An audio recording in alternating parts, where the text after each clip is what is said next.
Eu tinha mais ou menos 5, 6 anos de idade. 5, 6 anos de idade, pessoal. É, é difícil de lembrar, porque assim, eu tinha apenas essa idade e lembro, né? Mas eu lembro muito bem como se fosse hoje. Os meus tios, com medo de eu ter herança, começaram a cogitar, né, contra mim. Eu fui mandado, menino, vai, pega o seu caminho, pega o seu rumo, você tem que ir embora daqui, você não pode ficar aqui. Então, pra eu que já tinha sofrido a vida inteira. Então, isso foi difícil, ouvindo aquilo tudo, eu não aguentei. Eu falei, então eu vou, minha avó, eu vou embora. Eu tinha 15 anos, eu falei, eu vou embora, eu não vou ficar mais, eu não aguento mais. Chega, essa família que sempre me rejeitou, então chega, vamos embora, não há mais lugar pra mim aqui. Teve momentos nos Estados Unidos eu fui atacado, a pessoa pegou, começou a me enforcar, eu pedi a Deus, Senhor, me dá uma força, eu sou pequeno, olha o tamanho dessa pessoa, me dá um pouco de força para me defender, eu não tenho ninguém aqui para me defender, o seu Senhor. Olá pessoal, meu nome é Ivan Souza, eu tenho 29 anos e vou contar para vocês o meu testemunho, para glorificar e dar honras ao nosso Senhor Jesus. Minha história começa desde os tormentos, desde o ventre da minha mãe. Né? A gente que tem propósito, a gente que é de Deus, começa cedo. Então, minha mãe engravidou aos 15 anos de idade, e meu pai tinha 17 anos, e eles brigavam já muito, né? Moravam na roça, minha mãe desviada, né, na época da igreja, enfim. E até para dar à luz também, ela teve bastante complicações até chegar na estrada, pegar um carro e passando muito mal mesmo. Eu vim então a nascer, né, de 31 de dezembro de 94. E continuou-se as brigas dos meus pais. Eu acabei indo morar com a minha avó paterna, né? Meu pai brigava muito com a minha mãe não deixava barato também, brigavam também. Eles se agrediam fisicamente, ao ponto de correr risco de vida. Minha mãe, ela é muito brava também, ela sofreu muito na vida, assim, ela cuidava dos irmãos dela, né, a mais velha, e também ela sofreu algo pessoal, do qual deixou ela uma pessoa muito afligida, muito perturbada no início da vida dela. Então, ela não conseguia ter paz, nem para ela, nem quem dirá para as pessoas ao redor, né. Enfim, eu morando com a minha avó, passei por muitos tormentos também, de perseguições, assim, dos meus tios. Eles tinham muita inveja de mim, os meus tios paternos, muita inveja mesmo. Eles nunca gostaram, assim, da minha avó me ajudar, né, minha avó me presentear com alguma coisa. E eu apanhava também, eles me batiam, eles me esbofetavam, principalmente as minhas tias, que eu tinha mais convívio com elas. Não estou aqui para expô-las, os nomes, não, mas para testemunhar o que aconteceu comigo, né, para honrar ao nosso Senhor. Então, pessoal, fui crescendo dessa forma, e aos meus 5 anos de idade, por um dos meus tios. E isso acabou com a minha infância. Eu tinha mais ou menos 5, 6 anos de idade. 5, 6 anos de idade, pessoal. É difícil de lembrar, porque assim, eu tinha apenas essa idade e lembro, né? Mas eu lembro muito bem como se fosse hoje. A gente, quando ia pra fazenda, eu não gostava nunca gostei de fazenda, de cidade pequena. Eu sou do interior do Pará, cidade de Tucumã, no Pará. Todo mundo me conhece lá, minha família política, né? O nome da rodoviária leva o nome do meu avô, o senhor Osvaldo Aleixo de Souza. Então, assim, todo mundo me conhece lá e minha família também. Então, esse evento acabou com a minha infância. A gente foi pra fazenda e lá, esse meu tio falava que a gente ia sair para caçar, né? Que a gente tinha esse hábito de caçar, de lidar com espingardas, de caçar pássaros, caçar animais mesmo para comê-los, né? Se alimentar deles. Então, nessa conversa eu fui com ele, só com ele, e chegando lá ele começou com histórias, né? Tipo, olha aqui, quero te mostrar. Aliás, começou a brincar comigo, olha o peixinho dele, e levando na conversa, pessoal. Ele acabou tirando, né, da calça e mostrando, falou para eu pegar, né? E ali continuou, né? Várias outras formas, né? Várias outras formas, tipo. E eu lembro que eu fiquei assim assustado, sem entender o que aquilo significava, porque até então é o meu tio, do qual eu confiava, né? Tanto sentia aquela segurança. Não imaginava que poderia acontecer assim. E ele falou que eu não poderia contar, né, para minha avó, nem para minha mãe, nem para ninguém, senão eu iria apanhar, né? Então assim, eu já tinha medo. E às vezes as pessoas pensam, nossa, mas você deveria ter contado se você não gostou. Mas não é isso, pessoal. A gente, com a cabeça de criança, não imagina isso. A gente fica com medo, enfim, depois desse dia eu já me tornei uma criança diferente, né? E ocorreu outras vezes e depois tornou algo repetindo, algo que eu sempre estava envolvido, tanto com esse meu tio, como também com outras pessoas. E me tornei uma criança viciada, uma criança antes bem assim, como posso dizer, envolvida em tudo, feliz, sim, mas eu sempre fui presença onde eu for, seja fazendo alguma arte.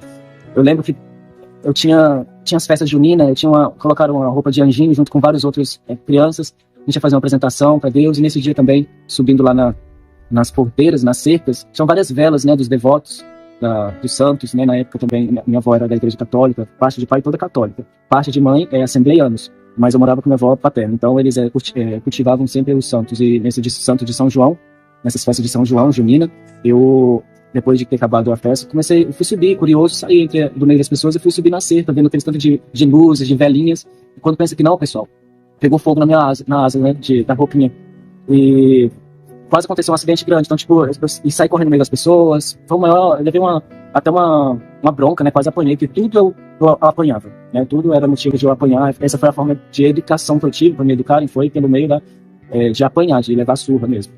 Fora as humilhações também dos meus tios, que me batiam no rosto, né, me davam um tapa na cara, essa é a palavra. Então, eu sofri muito mesmo, e depois desse evento, eu sempre era pego na escola, apanhava, não adiantava. A minha ata escolar tem um monte de eventos assim, né, que aconteceu. Eu passei a ser uma criança briguenta, também brigava na escola, chegava em casa com as roupas rasgadas, levava outra surra em casa. Então não foi fácil mesmo. E continuou-se de diversas formas, eu sofria bullying na escola, né. No entanto, eu sempre me esforçava para tirar boas notas, para conseguir, para dar o meu melhor, para, né, tentar compensar o que eu sofria, para tentar mostrar para as pessoas que eu vou conseguir, né. Então alguém falava para mim assim, você não pode fazer isso. Eu pensava, deixa só eu crescer para ver se eu não posso, né? Deixa só eu crescer. Então eu ia ler livros, até sem me pedirem, ia ler livros, terminava um, ia ler outro, e aquilo me ajudava a distrair a mente, aquilo me ajudava a não lembrar do tanto de sofrimento. Eu ando na alma, eu lembro que eu perguntava para Deus assim, meu Deus, por que, meu Senhor? Por que isso?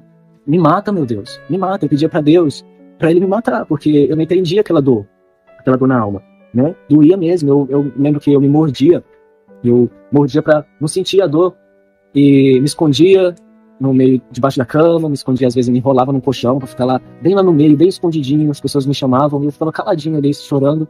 Eu chegava a dormir, me dava até sono, eu chegava até a dormir, depois a minha avó me achava, depois eu saía.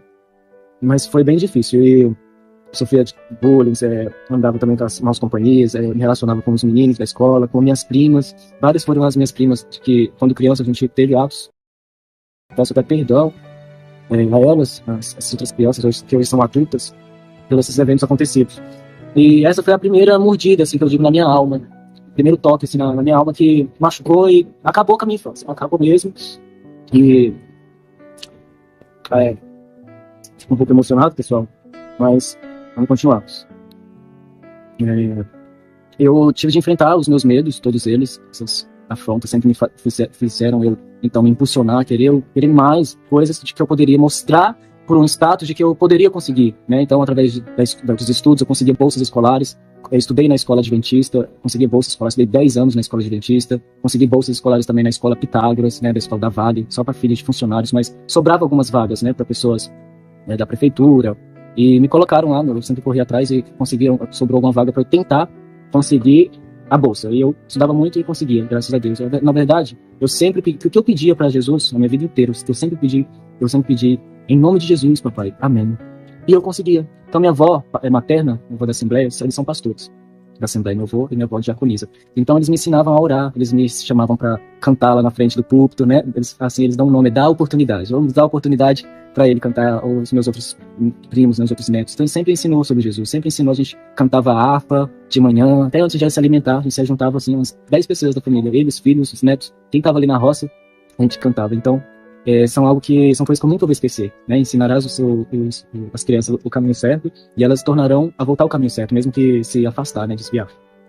Então, continuando, veio ao longo da vida diversos outros fatores. E eu estava sofrendo muito já com as perseguições dos meus tios, com as perseguições na escola, com essa dor na alma. E meu avô paterno, que me criava, ele começou a ficar doente. Ele trabalhou muito a juventude dele, começou a ficar doente na pele, ele tinha uma manchinha. E ele foi verificar o que era, e constatou-se câncer de pele.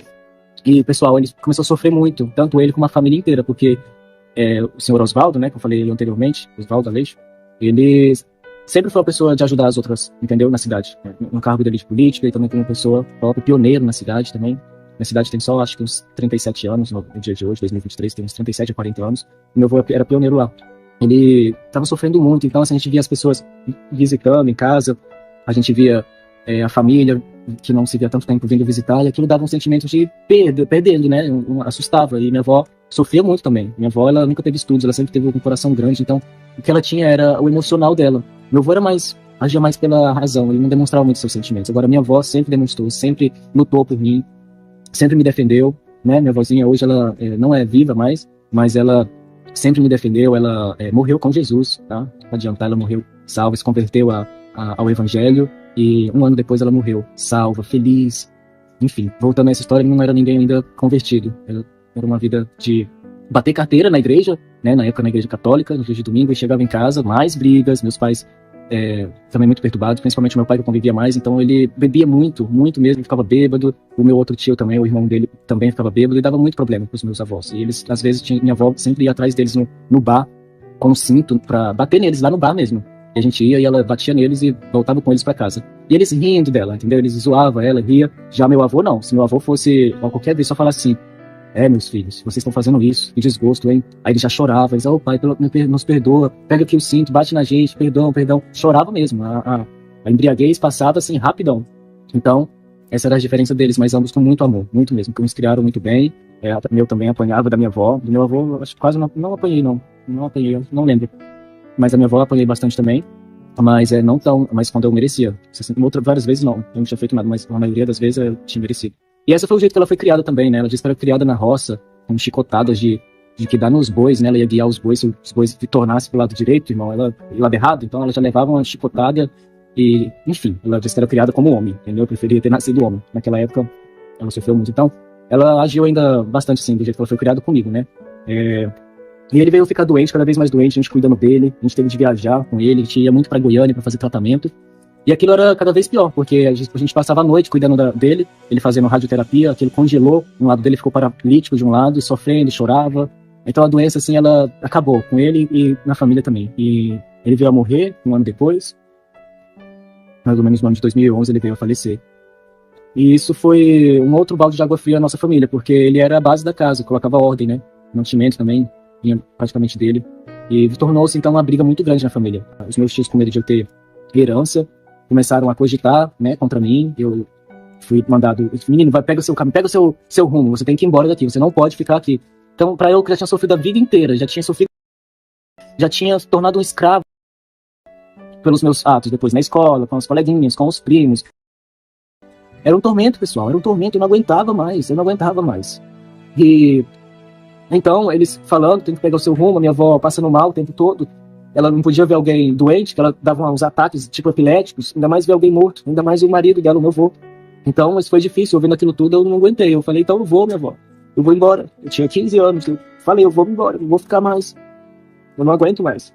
Chega, essa família que sempre me rejeitou, então chega, eu vou embora. Não há mais lugar pra mim aqui.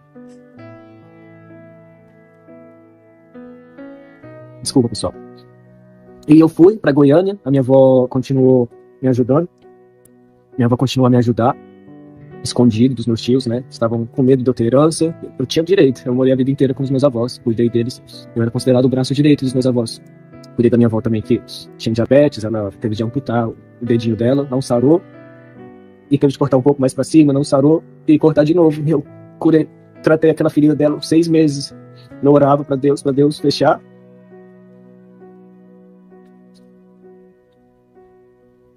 Pra Deus fechar a ferida. E fechou durante esse período de tempo, sarou. Então tinha muitos casos de diabetes na família. Graças a Deus, Deus me protegeu pra eu não herdar isso.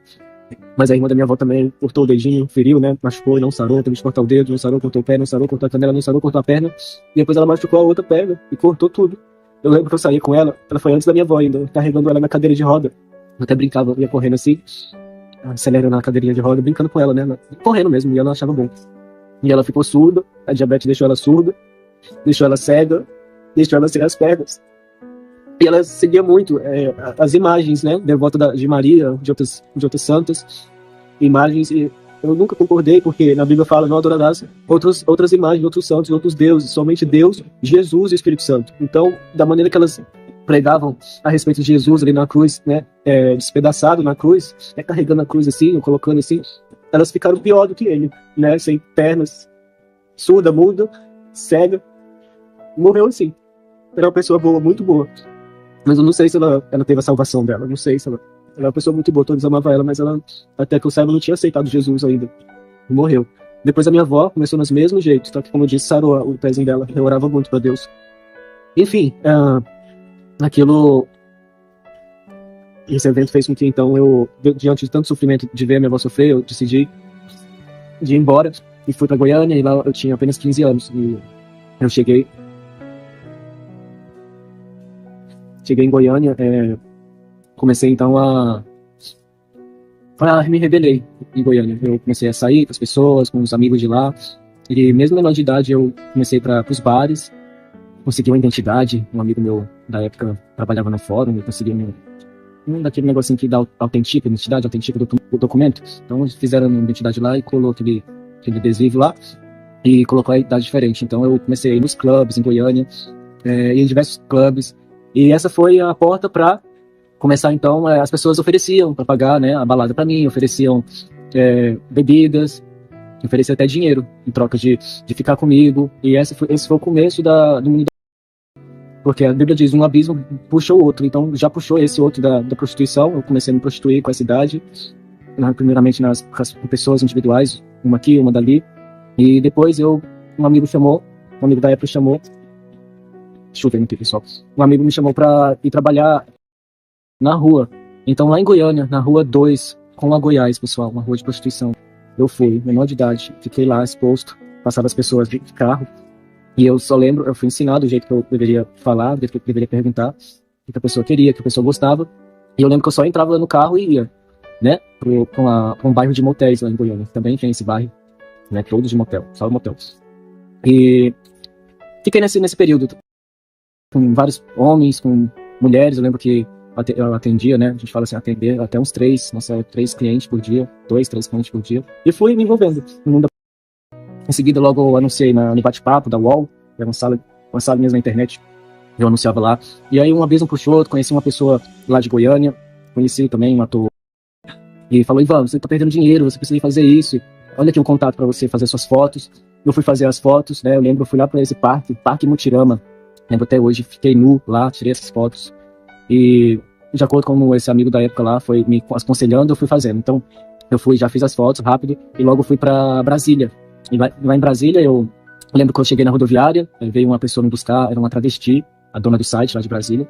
Tinha 2 homens com ela, uns seguranças, eram uns capangas, né, a gente fala. Eu não tinha um pingo de medo, nunca tive um pingo de medo. Desde pequenininho eu pulava no rio, lá no Rio no Pará, naqueles rios amazônicos, né, uma terra amazônica, eu nadava e tinha animais, ariranha, vinha essa ariranha, eu já pegava minha faquinha ou a espingardinha que eu tinha, e eu nunca tive medo. Às vezes tava no meio das vacas lá, brava, a família, cadê o menino? Tá lá no meio das vacas, eu nunca tive medo. Então ela olhou assim pra mim, quantos anos você tem? E eu tenho 15. Nossa, menino, achei que ela ia brigar, né? Você vai rachar de fazer dinheiro. Então, ela me viu com esse olhar, me alugou o apartamento dela, só que aí eu dividia com essas 3 pessoas. Imagina, uma cama, e dormir 3 homens na cama. Quando chegava o cliente para um, os outros 2 tinham que descer.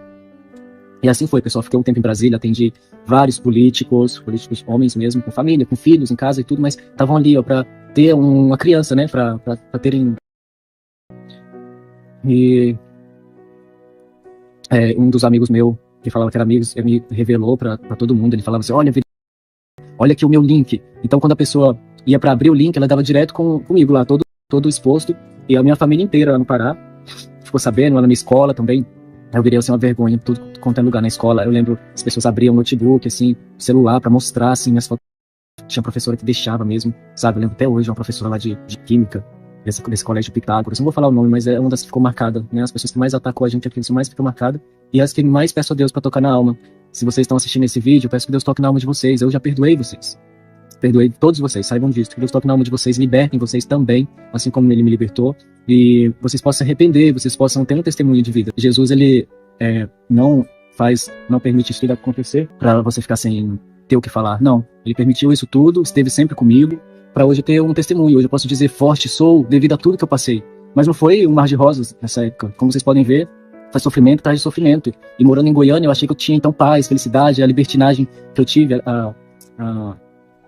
de poder sair para as baladas, beber, eu amortecia, na verdade, as dores, né? Então, isso foi na época algo que eu achava que era bom, e em Brasília também. Então, passei também aí em toda a região ali do Goiás, de Brasília, para paradas LGBT, né? Às vezes eu ia, acordava na casa de alguém que eu nem sabia. Às vezes chegavam os pais dessas pessoas, desses amigos, e já chegava já batendo neles, era uma luta, tinha que sair correndo, às vezes sem camisa, entende? Às vezes voltava de uma outra cidade, de Anápolis, ou de Senador Canedo, ou da própria Brasília mesmo, porque é tudo perto ali, Goiânia, Brasília, Senador Canedo, Caldas Novas, tudo perto. Então, a gente ia e só não sabia se voltava, porque voltava bêbado no carro, todo mundo bêbado, entende? E sempre acontecia acidentes nas viagens. Então, Deus sempre esteve comigo, sempre esteve comigo. Às vezes a pessoa pergunta: onde estava Deus quando você foi abusado? Estava comigo, ele me protegeu. Assim como ele estava com Jesus quando ele foi massacrado, quando ele foi pego, né, moído, macegado e pregado na cruz, esteve com ele. E hoje é o nosso Redentor. Devido à morte, ao sacrifício de Jesus, hoje a gente tem salvação, hoje a gente tem o poder de Deus, autoridade no nome de Jesus. Hoje a gente tem vitória, Deus nos dá vitória todo santo dia, Deus nos dá garantia de vitória. Então isso é extraordinário. Então o que aconteceu com a gente, na Bíblia fala leve e passageiro, porque a gente nem imagina o que Deus está fazendo pra gente no céu. Não é verdade, pessoal? Então, eu achava que essa era uma vida boa, de festa, de sair, fiz vários amigos, não tinha mais julgamento de ninguém numa cidade tão grande. Então, as pessoas, cada um por si, Deus por todos, e cada um fazer sua felicidade. E lá também eu lembro que antes de começar de cabeça, eu estava procurando empregos, não achava, e eu estava morando numa casa com outras 11 pessoas homossexuais, uma casa era beliche. A gente morava nas camas de beliche, né? Cada um tinha uma caminha, beliche, uma debaixo da outra, e eram 11 pessoas, e as 11 pessoas também implicava comigo, entendeu? Eu implicava com elas e ela implicava comigo também. Colocava requeijão dentro do meu tênis, a hora que eu enfiava o pé, tava lá aquela melança de requeijão. Eu colocava laxante na minha comida, sempre orei para ela comer, né? Mas mesmo assim, nesse tempo com gosto ruim, eu dava dor de barriga, colocava lá negócio para cair o cabelo no shampoo, eu cheirava assim, sabe? Então, era muitas perseguições, ameaças, às vezes um deles lá falando assim: você acha que você é o boneco, não sei das quantas, eu vou cortar essa sua carinha toda. Então eu sofria diversos tipos de ameaças. Não tinha medo, não sei porquê, mas eu sofria essas ameaças também. E surgiu um trabalho para eu trabalhar com um pai de santo lá em Goiânia. E aceitei esse trabalho, fui para trabalhar, vou falar o nome não, mas o apelido, Pai Andy, o apelido dele, Pai Andy, em Goiânia. E trabalhando lá, pessoal, o meu trabalho era de anotar os pedidos das pessoas. Então, tinha pessoas ligavam para pedir os trabalhos espirituais, e elas pediam aquelas coisas mais tenebrosas, mais horrorosas. Tinha pessoas que pediam: olha, eu quero que morra assim, quero que aconteça assim. Eu não sabia que era isso que eu ia fazer, né? Mas quando eu escutava aquilo, pessoal, no telefone, eu ficava perplexo, porque as pessoas maldosas mesmo, falava essas coisas, e eu ia anotar. Só que eu lembro que quando eu ia anotar, eu anotava o nome errado, né? No intuito de não dar certo, eu colocava o nome errado, alguma coisa errada, eu anotava tudo errado. Mas chegava em casa, eu não dormia. Eu tinha pesadelos, tinha umas coisas muito ruins mesmo. E esse pai de santo também quis se relacionar comigo, e eu mandava tudo pra dentro. Me relacionava pelo dinheiro. E aí eu fui indo, pessoal, essa vida promíscua com essas pessoas. E minha família descobriu, como eu disse pra você, e eu fiquei revoltado. Falei: olha, vocês merecem isso mesmo, é culpa toda de vocês. Mas por dentro não era. Por dentro eu sofria muito ainda. Eu queria mesmo era ter me formado em médico, qual eu sonhava, né? Tornar médico. E queria essa vida, mas achava que se eu ficasse rico, então eu poderia então financiar a minha faculdade, que outrora era prometida para mim, mas devido ao meu avô ter falecido, então os outros planos, né, se teve. E fui levando a vida dessa forma, eu fui me aprofundando cada vez mais. Eu lembro que eu já fazia até viagens, ia para São Paulo, eu atendi muitas pessoas mesmo, políticos, pessoas famosas de São Paulo, de um canal de TV, da Rede Globo, eu lembro que eu fui mesmo, lá em São Paulo, na Globo, ali perto da Ponte Estaiada, né. E eu lembro que eu atendi pessoas, fui em programa de TV, tenho fotos, inclusive, fui no Altas Horas, fui no programa do Faustão, que tinha lá ainda, fui no Hoje em Dia, no jornal Hoje em Dia, conheci eles, e várias pessoas eu conheci ali. E aí fui indo, fui levando, mas na minha mente eu pensava assim: eu quero sumir, chega, eu achei que eu tava aqui sumido, que ninguém ia me descobrir, né, achei que eu ia vir pra Goiânia, pra Brasília, ninguém ia me descobrir, ninguém me conhece, mas foi uma semana, pessoal, não durou uma semana, eu fui descoberto. E foi aterrorizante, né? Eu comecei a receber mensagens. Quem nunca tinha me mandado mensagem, da escola, sempre me fizeram fazer um bullying comigo. Então, vieram esses colegas da escola: você não precisa disso, né? Eu olhava umas fotos lá e nossa, nem parece ser verdade. Enfim. E eu pensava assim: agora que eles estão falando comigo, então isso me trouxe uma notoriedade. E, enfim, então eu que eu comecei a fazer mesmo e pensei, eu quero ir pra fora, quero ir pro exterior. E comecei a pensar, tudo começa na mente, né, pessoal? A maquinar na mente. Então, comecei a pensar e ir para os Estados Unidos. E, como eu disse, tudo que eu pedi em nome de Jesus, eu sempre consegui, tudo, tudo. Até na época minha que eu era do mundão e também agora, né, principalmente com ele. Então, agora as vitórias são garantidas ainda mais, né? Então, eu lembro que eu olhava assim Nova York, lembro que eu olhava assim Los Angeles na época. Queria muito ir, né? Aquela questão assim, de ir para a América. A coisa assim do Brasil, né? Tipo assim, de ir para a América. Todo mundo assistia aquela novela, então tinha já muitas pessoas na minha cidade que tinha ido, né? Atravessado até a fronteira lá de pé.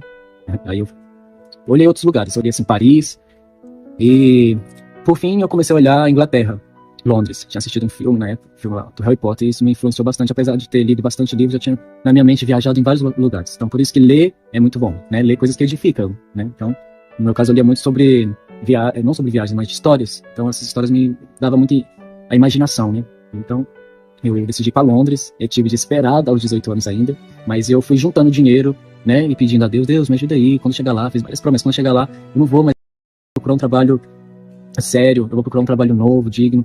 Prometi para Deus, né? Várias promessas. E lembro que no dia de viajar, eu tinha feito passaporte, exatamente no mês seguinte que eu fiz 18 anos, 31 de dezembro, a hora que voltou aos dias fora dias festivos, eu corri lá no shopping Araguaia, em Goiânia, e fui no VaptVipt, que tem lá, e fiz meu passaporte, estava com 10 dias.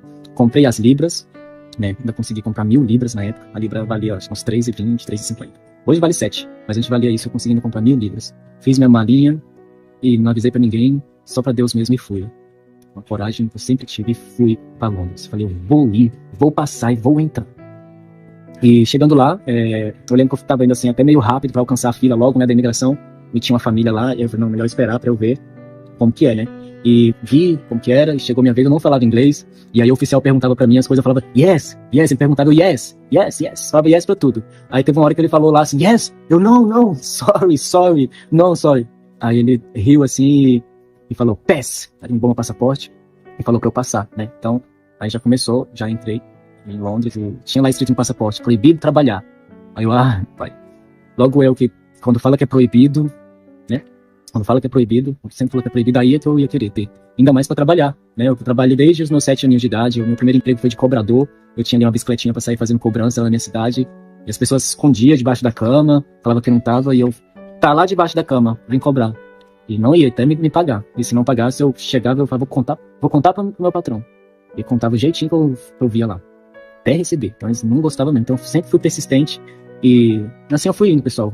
Cada um tem um jeito de ser, Deus fez a gente, cada um com temperamento, né? Eu sempre fui assim do estupim curto e brigava muito. Hoje Deus tem me moldado, tenho aprendido, cada dia é um aprendizado a mais, mas eu sempre fui do estupim curto, principalmente quando fui morar sozinho. Então ao leve sinal de ameaça já tacava uma pedrada, ou uma paulada, ou mordia, precisava de morder as pessoas também, tacava dentado.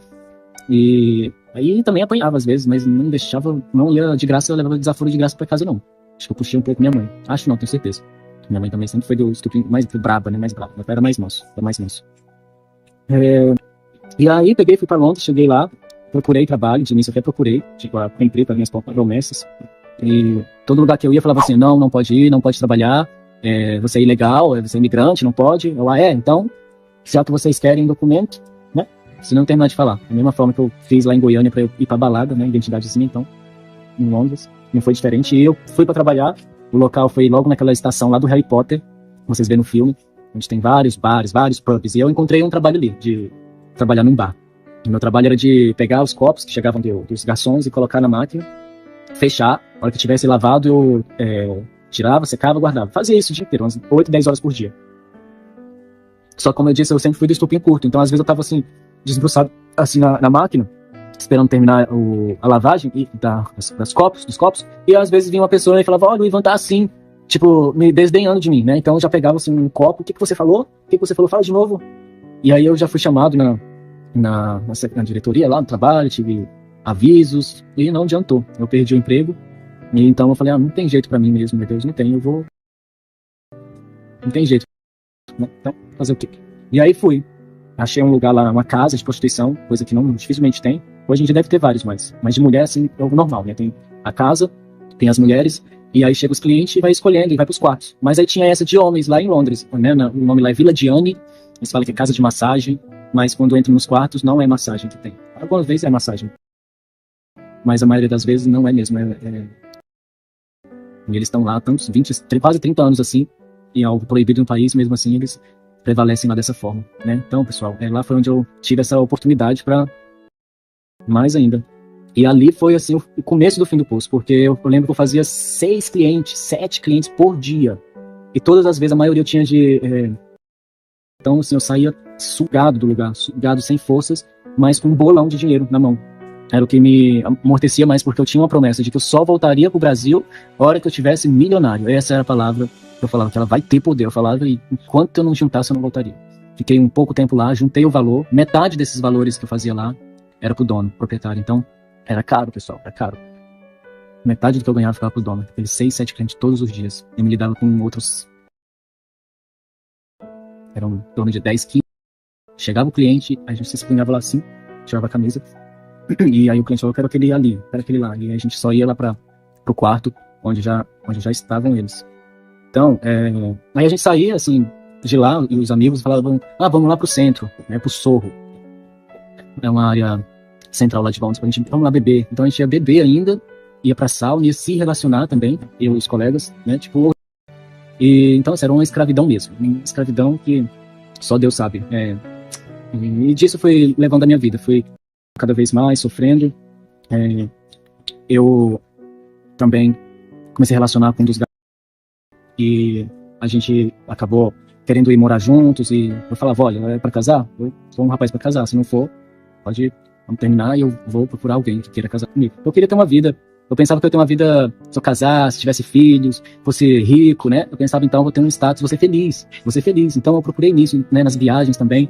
E eu fui tendo tudo, pessoal. Tudo que eu achava que daria uma felicidade duradoura, eu fui atrás da felicidade. Então, casei, comecei a viajar também. Mal cheguei em Londres, mal casei, e mal já saí de Londres para querer ter lua de mel também em outros países. Então, foi onde eu fui para os Estados Unidos, fui na Disney, onde eu sempre falei que um dia iria. Minha tia, eu lembro, vai caçar um cabo de enxada, menino, mas nunca teve isso, né? Me esbufetava no rosto. E eu fui então para Disney, fui no Universal Studios, onde eu sempre quis ir. E fui viajando. E cada vez eu tinha a felicidade, que até durava um período de tempo, da mesma forma como eu cheguei em Londres, mas depois aquilo foi durando menos, pessoal. Eu chegava num lugar, em Londres durou uns 8 meses. Depois fui para Nova York, durou menos ainda. Fui para Paris, menos ainda. Depois eu, conseguindo dinheiro, juntando, comprei minha primeira propriedade. E fiquei feliz naquela primeira propriedade. Mas não durava, ficava vazio sempre, o vazio aqui dentro era algo como comesse, algo como cortasse o coração, era meio cega a faca, porque esfregava e doía mesmo. Eu comecei a usar remédios para dormir, né, porque eu comecei a ter ansiedade, muita ansiedade, acordava já com aquele tanto de mensagem de cliente, então eu ia administrar tudo, agendar os horários, eu mesmo fazia tudo, não tinha agenciador por mim. Quando eu fui começar a trabalhar por conta própria, quando eu saí dessa casa lá, eu aluguei, fui dividir um apartamento com uma travesti. Aí eu pagava pra ela metade do aluguel e eu anunciava por conta própria. A gente brigava muito, mas ela também viajava, então eu ficava com um flat pra mim, sozinho, 15 dias só pra mim. Até eu casar e morar junto com essa pessoa, né? Eu fiquei casado 5 anos. E eu tive os meus direitos de poder morar em Londres, né? Meus direitos civis, para poder ter o documento, de poder ficar lá. Ele é brasileiro, mas também é italiano. Então, isso me ajudou na época, né? Pra eu poder ter os meus direitos. E assim foi levando a vida, pessoal. Com trancos e barrancos, dançava nas baladas, nas boates, dançava como se fosse um gogo boy mesmo. E na noitada, sofria, tinha vários, assim, vários momentos que eu achava, vou morrer, que é o tanto de droga que eu tô usando.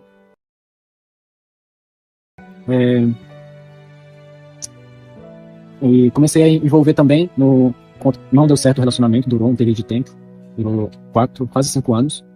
E depois eu comecei a me afundar mais, eu me envolvia com traficantes, com pessoas, ia trabalhar junto, chegava lá assim. Mas Deus sempre me protegendo, pessoal, sempre foi me protegendo. Se não fosse assim, eu não estaria aqui para contar esse testemunho. Muitos dos amigos meus morreram, às vezes boiando na banheira, assim, entendeu? Então, eu sou um milagre de vida mesmo. Deus foi e é misericordioso na minha vida, assim como Ele é na sua vida. Você está assistindo esse testemunho, é porque Ele escolheu esse exato momento, pois nenhuma folha cai sem a permissão dele. Então Ele quer te salvar. Se você foi rejeitado, né, pela família, abusado, jogado fora, expulso de casa, garota de programa, as garotas de programa também, então saiba que Jesus veio para nós, justamente para nós, para a gente se arrepender e Ele nos salvar. Eu falo, meu Deus, como assim? Como eu? Logo eu? Meu pai, poderia escolher tantos outros meninos menos pecadores, mas você escolheu eu, logo eu, pai. Errei tanto na vida. Errei tanto. Mas está aí a palavra dele. Quem mais pecou, mais amou. Porque muito foi o amor do perdão que Jesus liberou em mim e nos que mais pecaram, do que aqueles que pouco pecou, porque pouco foi perdoado. Então Jesus deixou essa parábola para os fariseus, né, que condenava até alguém tocar na mulher, assim, tocar na cabeça da mulher, imagina. Então ela estava ali, entrou naquela casa que só tinha homem, correu para os pés de Jesus, juntou aquele olhinho dela, 1 ano, gente. Era difícil ter esse perfume unguento, 1 ano. Derramou tudo no pé de Jesus, era o ato mais visto, assim, como humildade, né? Significava humildade e humilhação à pessoa amada. Então ela fez isso. Jesus disse que até os fins dos tempos a história dela ficaria para nós. Então você consegue ver lá em Lucas 7:41 até o 50. Lucas 7:41 e 50, tá bom? A parábola dos 2 devedores. Então, fui indo assim, comecei a viajar, fui para vários países, mais de 15 países. Morei na Itália, falo italiano também. Morei em 2 cidades lá, Milão e Florença. E fui viajando, fui fazendo do meu jeito. Tinha alcançado praticamente tudo do que eu tinha almejado. Dinheiro, as viagens, casamento, mas tudo estava indo de água abaixo, pessoal. Só estava faltando eu querer, na época, ficar famoso. Era uma das coisas que eu queria também na época, de ficar famoso, e quase fui, porque eu tinha de escolher, né? Eu nunca tinha me vendido por completo, porque assim, eu preferia fazer 100 clientes do que aceitar casar com um e ficar preso com essa pessoa. Eu nunca quis isso, nunca. Eu sempre quis mesmo ter o que eu tinha falado, de alcançar 1 milhão e parar de trabalhar e voltar pro Brasil, né? Então eu alcancei isso e voltei pro Brasil. Mas voltei com a alma pesada, com a alma triste, dolorida. E já tinha comprado 3 apartamentos, um ali na Rua Augusta, em São Paulo, outro em Goiânia, uma propriedade lá, e outro também em São Paulo. E só que às vezes a pessoa pensa, nossa, então compensou, também vou querer. Não, pessoal, eu demorei 7 anos, mais de 3 mil clientes. 3 mil clientes, pessoas, 3 mil clientes, não eram 300, mas 3 mil pessoas, da qual eu me sujeitei. Eu tive perigo de vida, teve momentos nos Estados Unidos eu fui atacado, a pessoa pegou, começou a me enforcar, eu pedi a Deus, Senhor, me dá uma força, eu sou pequeno, olha o tamanho dessa pessoa, me dá um pouco de força para me defender, eu não tenho ninguém aqui para me defender, o seu Senhor. E ele me deu essa força, eu lembro que eu bati as mãos assim no peito do cara, por incrível que pareça, ele caiu longe, e eu levantei e falei algo, xinguei ele lá e bati a porta assim com toda a força. Quase não sei como essa porta não atravessou a parede, tão raiva que eu tava. Ele pode ficar com esse dinheiro teu. Saí pensando na vida, pensando, meu Deus, eu poderia ter morrido. De novo, sempre o perigo de vida. Poderia ter morrido aqui, meu Deus, indigente, eu não tô nem em Londres, na minha casa, né? Morei lá 10 anos, então não tô nem em Londres, nem no Brasil, tô aqui nos Estados Unidos. O que vai acontecer de mim? Minha família não vai nem saber. Fiquei pensando, mas o mal não desiste, pessoal. Então logo eu saí desse episódio e eu tava nos Estados Unidos, o custo alto de pagar os hotéis, pagar os voos, pagar os sites. Sempre é uma vida cara, tem de pagar, tem de fazer um tanto de coisa. Então, para sustentar, é por isso que dá a escravidão, de ter que trabalhar, porque a vida é alta, é cara, pessoal. Então, logo no telefone já veio outro cliente e eu detalho no meu testemunho, que eu já contei esse testemunho também na minha biografia, chama Uma Alma, 3 mil mordidas. A verdade precisa ser dita. Eu conheci, então, essa pessoa, próximo né, bem próximo, na mesma cidade lá de Oregon, na cidade de Portland, no estado de Oregon. Eu detalhei em específico essa pessoa, porque ele mesmo sendo algo proibido, já estava no erro, já é proibido nos Estados Unidos, proibido por completo, da cadeia e tudo, principalmente para quem financia e paga isso. Então essa pessoa já tinha sido processada por ele já era, então tinha sido processado por, e eu tava indo para lá, bem indo para lá, né? Ele fez a proposta para mim para ficar alguns dias lá, se não me engano 4 dias. Eu combinei o valor para os 4 dias, um valor alto, e fui. Tive pessoas para buscar no aeroporto, tive disponível um conversível para mim, além dos, porque na casa dele tinha chamado de house boys, que é os meninos que cuidam lá, como se fossem mordomos. Então tinha mais outros 2 meninos, cada um tinha o seu carro, e disponibilizaram para mim, e eu poder mandar sobre eles, nas coisas que eu queria, nas coisas que tinha de comprar, né, para eu comer e tudo. Então tinha tudo isso, pessoal, mas só não tinha mesmo a felicidade, né, tinha sempre o vazio. Então, fui para lá, tenho provas desse evento, tirei fotos também. Caso qualquer uma dessas pessoas que eu citei aqui, que eu cito no livro, vierem me processar, eu tenho como provar, né? Não é minha intenção, mas eu tenho como provar e como mostrar. E fiquei lá, pessoal, fiquei lá, ó, esse aqui é o meu livro, né? Uma Alma, 3.000 Mordidas. A verdade precisa ser dita. Ele tá na Amazon, você pode conferir, testemunho com mais detalhes, né? Onde eu falo dessas histórias, dos detalhes, e principalmente da luz do fim do túnel, né? Que depois de eu ter alcançado todas essas coisas, eu não aguentava mais o vazio. É como Deus perguntasse assim pra mim: terminou, Ivan? Já terminou, meu filho? Aí eu, então, que sempre falava: Deus, quando eu ficar velhinho, aí eu viro crente. Deixa eu viver minha vida. Eu não faço mal a ninguém. Então, pela primeira vez, comecei a me baixar minha cabeça e falar assim: meu Deus, terminou. Me ajuda. Porque sozinho eu não posso. Sozinho eu não consigo sair. Era muito peso na minha alma, gente. 3.000 pessoas. Foram só as que eu consegui salvar o número. Eu nem lembro porque na época eu salvava o telefone das pessoas. Você salvava e escrevia um note, né? O homem da camisa azul, o homem do bar, o homem dono não sei das plantas, fulano que tal. Colocava uma descrição ali, né? Porque às vezes eu não queria nunca mais ver certas pessoas, outras até dava de repetir. Mas eu sempre salvei. Então foram mais de 3.000 pessoas, fora as que eu me relacionava por vontade mesmo, própria. Então tava com a alma muito pesada. Deus fala que a gente torna uma carne só, né? Quando a gente salva. Imagina como tava a minha alma, como é que tava o tanto de demônios, entendeu? Então ali no meu apartamento em São Paulo, vinha vozes, né, pra eu me jogar, e eu tinha comprado um AP, eu lembro que foi o meu primeiro apartamento, eu comprei que era o último, acima de todos, em 23 andar. Eu era orgulhoso, pessoal, eu era orgulhoso. Deus tem me moldado pra ser a pessoa mais humilde, mais simples, tenho sido, graças a Ele, tudo é graças a Ele, tudo, todas as conquistas, toda a honra, toda a glória, tudo, eu dou graças ao meu Deus, ao meu Senhor, que me escolheu. Eu poderia ter escolhido várias outras pessoas, mas Ele escolheu a mim, escolheu a você. Por mais que você pense que não, nunca te deixou. Nunca deixou, o Pai nunca deixa seus filhos abandonados por aí.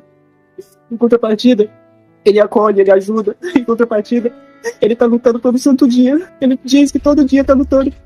Gente, Deus vive nossas dores, Deus sofre, Deus sente dor quando Ele perde uma alma. Ele diz que quando uma pessoa dos seus morre, é uma felicidade para Ele, porque vai direto para os braços de Deus. Mas quando a pessoa morre sem Jesus, Ele nunca mais vai ver essa pessoa eternamente condenada no inferno. Então se entrega para Jesus, dá tempo ainda. Se você fala do sentir do coração, vai sem sentir. Tá valendo, vai sem sentir, não espera. Sentir no coração, não espera alguém te levar. Vai você próprio.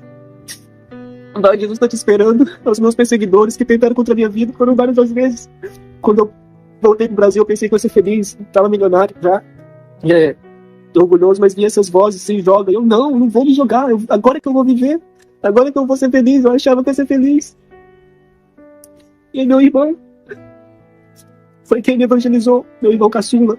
Meu irmão Hércules de Souza, Pereira de Souza. Foi quem me evangelizou. Eu agradeço muito a Deus por ter usado meu irmão.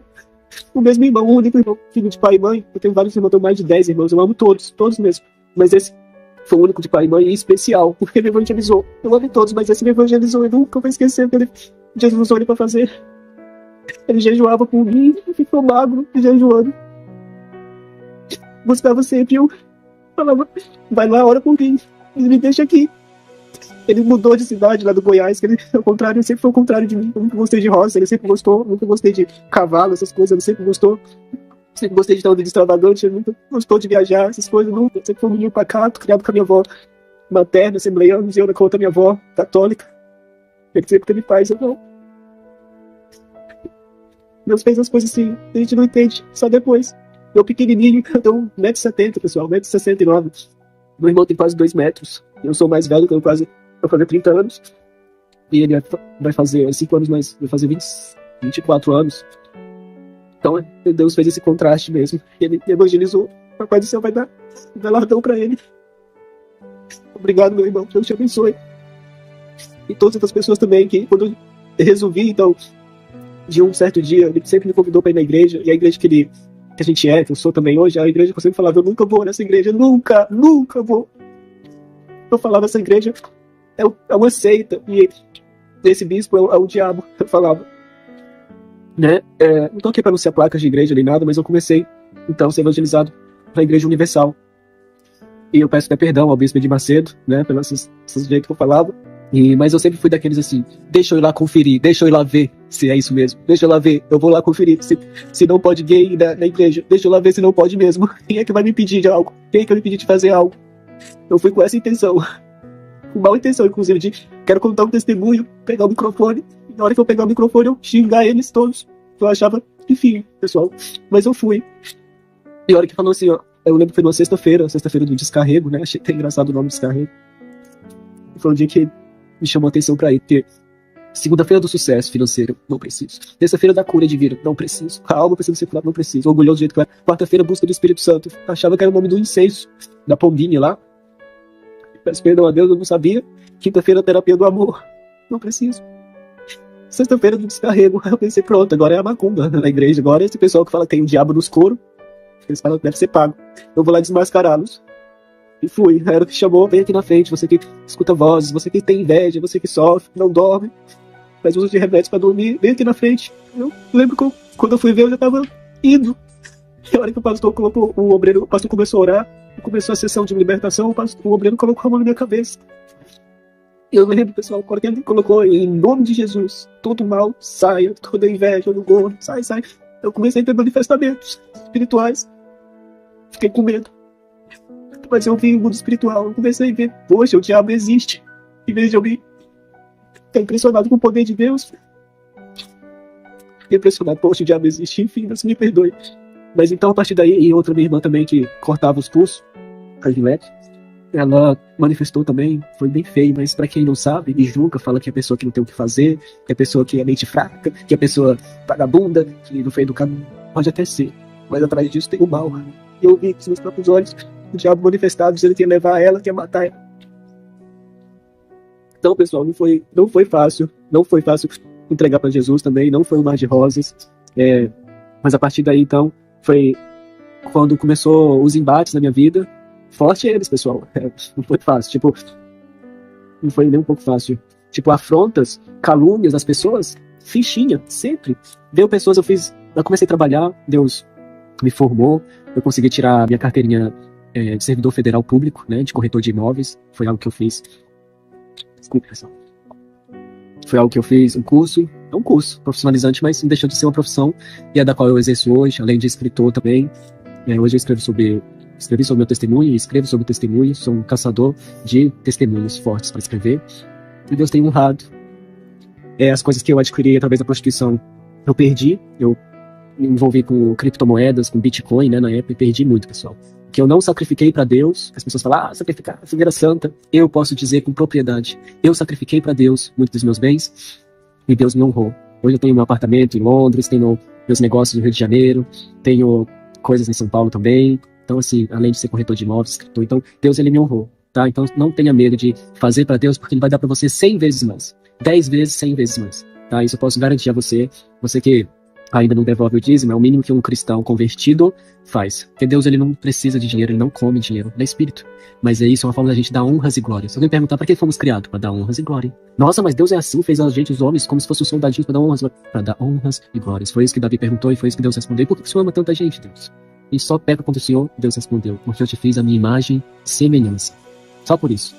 Então, Deus é o único digno da honra e da glória. Se alguém quiser contender, daí é com você. É uma coisa que ele deixou você ter um livre-arbítrio de escolher ele ou não.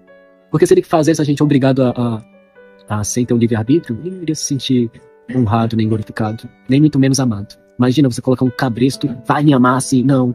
Você tem a escolha, mas também tem as consequências. Então, você pode ser até uma pessoa boa, até que faz caridade, até que faz o bem. É o mínimo de uma pessoa que se diz do bem, né? Mas se você não se render para Jesus, se não for pelo amor, geralmente pela dor. Mas se você nem pela dor se render a Jesus, você vai pro inferno, não vai pro céu. Vai ficar aqui, porque Jesus está voltando para nos salvar, para quem espera ele. Então, diante de tudo isso que me aconteceu, eu posso dizer, forte sou por tudo que eu passei. Tenho esse testemunho de vida para honrar e glorificar o meu Deus. E onde eu for, eu vou glorificar o nome dele. Onde eu for, vou falar dele. E eu faço isso só para ele. Eu escrevo só para ele. Exclusivamente para ele, que teve compaixão de mim. Alguém tão desprezível. Nunca ninguém deu nada pra mim, gente. Nunca. Quem me vê aí, me vê como um moleque, um menino. Então a gente tem batalhas. Todos os dias a gente tem batalha. Todo dia é um leão, né? Vem as lutas, vem as tentações. Vem. Não adianta pensar que não vem. Vem. vem as pessoas, afronta, tipo, até mais. Quando você é cristão, até mais. Você vai pra resolver alguma coisa, a pessoa te trata mal, a pessoa, sabe, às vezes você precisa de resolver algo, e a pessoa, não vou. Parece que eu não falei nada, mas ela vê algo que incomoda. E Jesus diz que sofrereis aflições, perseguições e sereis odiados por causa do nome dele. Então é assim, pessoal, tem que voltar. Mas uma coisa eu te garanto, a vitória é certa, ele nos dá vitória todo santo dia. Todo dia ele nos dá vitória. Tem vitórias que é mais rápidas, tem vitórias que é mais demoradas. Mas quanto maior a luta, maior a vitória. Então eu já tive perseguições de pessoas de alta, eu nem sabia o que era PCC, e vieram PCC contra mim, e Deus me dava direção, e todos caíam, porque o inimigo ele veio com tudo, né, pra me matar mesmo, destruir antes de escrever esse livro, que foram 4 anos escrevendo. Eu estou 5 anos na fé, desde 2018, então 4 anos escrevendo, muitos perigos de morte, PCC, macumbeira, a família colocou vários capões atrás de mim, mas eles erravam caminho. E teve uma vez lá que chegou até eu dar de cara com uma pessoa, e o sangue de Jesus tem poder, bate retirada, cai por terra, em nome de Jesus. A pessoa começando a manifestar assim. Então, Deus nos dá vitória, sabe? Então, tá finalizando já o testemunho, né? Mais uma vez eu queria agradecer a Deus em primeiro lugar, os canais que disponibiliza o testemunho, esse que eu estou fazendo, principalmente o primeiro, que é o canal Semeando Vidas, porque assim, pessoal, assistir testemunho edifica a alma, oração edifica a alma. A gente tem que, igual o alimento, o arroz, feijão, são alimentos diários, tem que alimentar a alma, tem que alimentar a alma, né? Assistindo os testemunhos, aí no canal Semeando Vidas tem tantos testemunhos, eu já assisti tantos testemunhos, e convido você também a assistir, né, e buscando a Deus se fortalecendo, porque Jesus está às portas. Às vezes a pessoa fala, eu escutei isso a vida inteira, basta você morrer. Ele vai voltar e vai assim, venha, ou vai dizer, não, aparta, eu não te conheço. Então se entregue para Jesus hoje, não deixe para amanhã, porque você pode morrer hoje e não acordar amanhã. Então se entregue hoje mesmo, já faz uma oração aí para Deus, se entregando, ele dá um jeito de ir lá e batizar, né, e se entregue para Jesus hoje, não deixe para o dia de amanhã. Aclamarás o nome do Senhor e não morrerás. E ainda se morrer, aí é que você vai viver eternamente ao lado do Senhor. Mas se você não queira, a morte vai chegar para todo mundo. E que a gente cristão não tenha medo de morrer, porque a gente espera um dia conhecer Jesus face a face. Eu mesmo, quando eu encontrar o meu Senhor, quero ficar igual a Maria Madalena, beijando os pés furados do Senhor, as mãos furadas do Senhor. Eu quero por muito tempo ficar ali beijando, agradecendo. Eu já agradeço, mas eu quero isso, sempre quis conhecer o meu Senhor, olhar direto nos seus olhos. Igual aquela música do Além do Rio Azul. Obrigado a Deus, obrigado a você que assistiu o testemunho, que tocou aí a sua alma. Eu peço que você então compartilhe. Peço a você as orações também, tá bom? Porque, aleluia, porque a luta continua. A luta continua e a garantia é que vamos vencer todas. Temos vencido e vamos vencer todas. Essa garantia é nos dada na cruz do Calvário, onde Jesus derramou todo o seu sangue, até a última gota de sangue foi derramada. O seu corpo esmiuçado para nos salvar. Então, aleluia, porque a luta continua, a vitória é nossa. Peça a oração, orem por mim, porque não é fácil. Para escrever o livro não foi fácil, para contar o testemunho aqui também não é fácil. Mas é isso. Que Deus abençoe a sua vida. E você puder olhar lá o livro, eu agradeço também. Uma alma, 3 mil mordidas. E que Deus abençoe sua vida. Logo você também vai estar edificando almas e trabalhando para o Senhor. Porque não tem melhor prazer na alma do que agradar a Deus, de fazer a obra de Deus, né? Hoje, como eu digo para você, eu tenho uma vida profissional, não tenho, como posso dizer, rico, mas eu sou uma pessoa próspera. Tem diferença, depois você dá uma pesquisada, tá? É a questão eu tinha falado do dízimo. Seja dizimista, Jesus vai te ajudar, vai te abençoar. Foi o pacto que eu fiz para poder sair da prostituição, e até hoje Deus nunca me deixou, né? Deus sempre tem me honrado, e cada um com seus votos, cada um com seus pactos com Deus. Tem pessoas que não gostam desse nome, mas eu fiz um pacto com Deus. Se porventura outrora tinha feito em outros lugares, hoje eu faço com Deus, o dono de tudo, soberano, dono até, né, do outro lá. Então, que é o lado forte, é o lado infinitamente poderoso, onipotente, sabe de tudo, onisciente, e está em todo lugar, onipresente. Então fica com Deus, um abraço, e que Deus abençoe a vida de vocês. Canal Semeando Vida.